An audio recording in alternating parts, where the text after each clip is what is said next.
Tutto pronto a Percoto per la 28ª edizione della Kermesse musicale che andrà in scena sabato 25 luglio dalle 21, rigorosamente live, dal palco di Villa Caselli.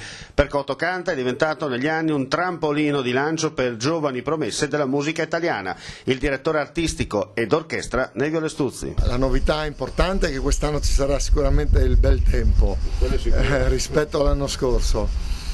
E poi come sempre c'è l'orchestra dal vivo, c'è una giuria di qualità formata da importanti personaggi della musica italiana, Fio Zanotti, Laura e Gio Di Tonno. Ci sono 20 concorrenti che provengono da tante regioni italiane, andiamo da Catanzaro, Teramo, provincia di Bergamo, provincia di Asti, abbiamo un bel parco di concorrenti, abbiamo 2 concorrenti, una che viene dalla Spagna e una che viene dall'Argentina, che hanno vinto il premio internazionale.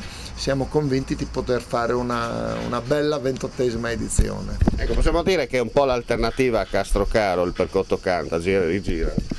L'alternativa a Castrocaro direi forse un po' esagerato, però nel nostro piccolo cerchiamo di essere originali, cerchiamo di fare qualcosa di serio, di ben fatto, di pulito, se così si può dire, ecco, siamo convinti di poter far bene, insomma. Ecco, ricordiamo che chi vince Percoto Canta si aprono delle porte importanti.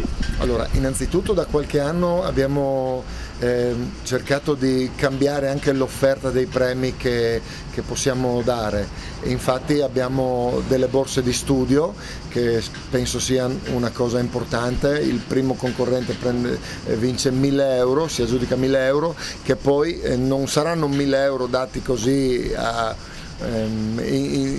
così, però saranno dei premi che noi assegneremo in base a un percorso che poi il vincitore farà di studio personale, un corso di canto piuttosto che l'acquisto di uno strumento musicale, comunque qualcosa inerente al percorso formativo musicale.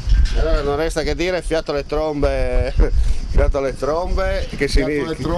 archi, e tutta l'orchestra di Percoto Canta è in splendida forma e speriamo che tutto vada per il meglio.